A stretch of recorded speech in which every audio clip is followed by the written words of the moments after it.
Bonjour. Si je m'adresse à toi aujourd'hui, l'enseignante du primaire, c'est pas pour te dire quoi faire dans ta classe ni comment faire dans ta classe, parce que tu le sais déjà. Et ton quotidien, je le connais parce que j'ai enseigné 18 ans au primaire, tout comme toi.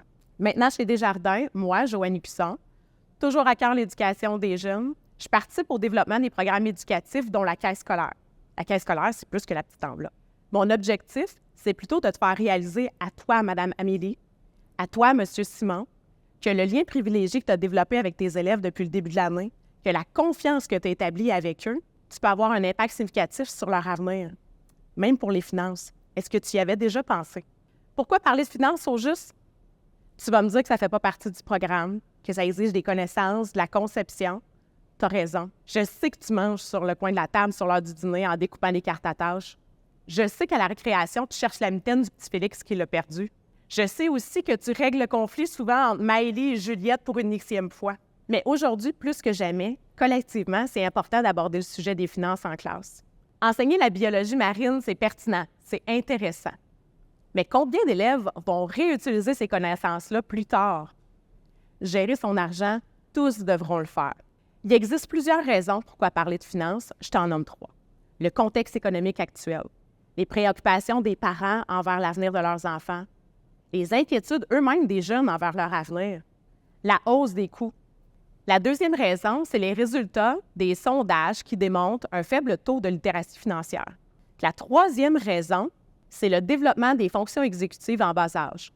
Le contexte économique, je n'ai pas besoin de te l'expliquer davantage parce qu'on le vit tous. Les enfants, eux, par contre, ils ont des questions. Ils veulent comprendre, s'interrogent.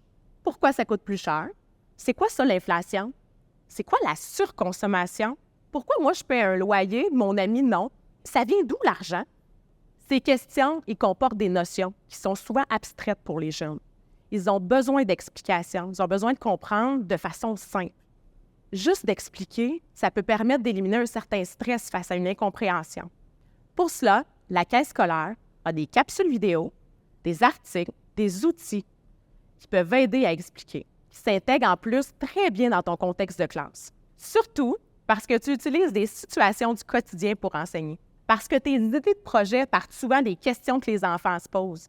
Alors, c'est quoi la littératie financière? C'est une combinaison de sensibilisation, de connaissances, de compétences, de comportements, d'attitudes et surtout de confiance qui vont te permettre de prendre des décisions financières éclairées. En classe, c'est possible de développer les connaissances financières des élèves et des outillés pour qu'ils soient capables de gérer plus tard leurs finances. Comment on fait ça?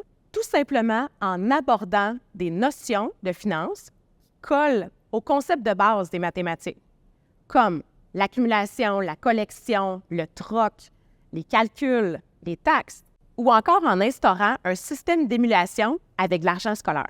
Un système qui leur apprend à gérer un budget avec des revenus, avec des dépenses, et qui en plus vont leur permettre d'acquérir des connaissances, de prendre de l'expérience, de gagner en autonomie et en confiance.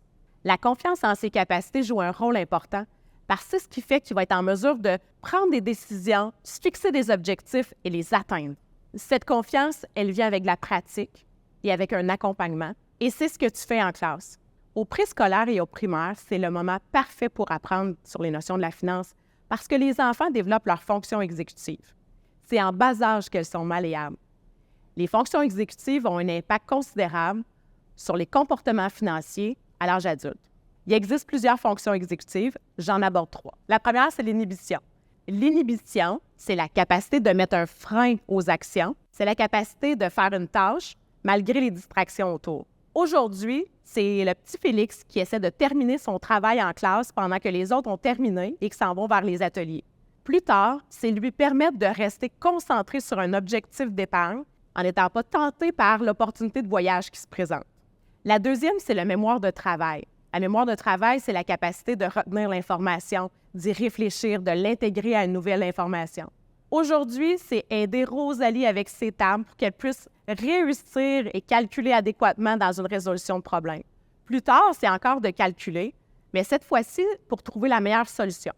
La troisième, c'est la flexibilité cognitive. La flexibilité cognitive, c'est la capacité à faire preuve de créativité dans une résolution de problème ou encore à appliquer un nouveau concept dans un nouveau contexte. Aujourd'hui, c'est de lancer des situations problèmes, sans expliquer la démarche pour la résoudre. C'est d'encourager les projets où la créativité est suscitée. Plus tard, c'est de comprendre les intérêts composés dans la gestion de son prêt étudiant ou encore dans le versement d'un montant initial pour l'épargne. C'est aussi identifier des solutions créatives pour résoudre un problème financier. Tous ces exemples-là ne sont pas nécessairement des nouveautés que je t'apprends. Tu le fais probablement déjà dans ta classe. Il suffit de maximiser les occasions pour les développer. Sur le site de la Caisse scolaire, il existe une foule d'activités gratuites, clés en main, directement liées aux matières scolaires, avec des objectifs pédagogiques qui vont te permettre de parler de finances en classe. Des activités pour tous les cycles, planifiées, détaillées, qui vont te permettre d'économiser du temps et qui sont parfaites pour la suppléance. Tu sais, Madame Amélie, Monsieur Simon, quand les enfants arrivent à la maison, qui parlent à leurs parents, tu as comme la vérité absolue. Monsieur Simon a dit ça.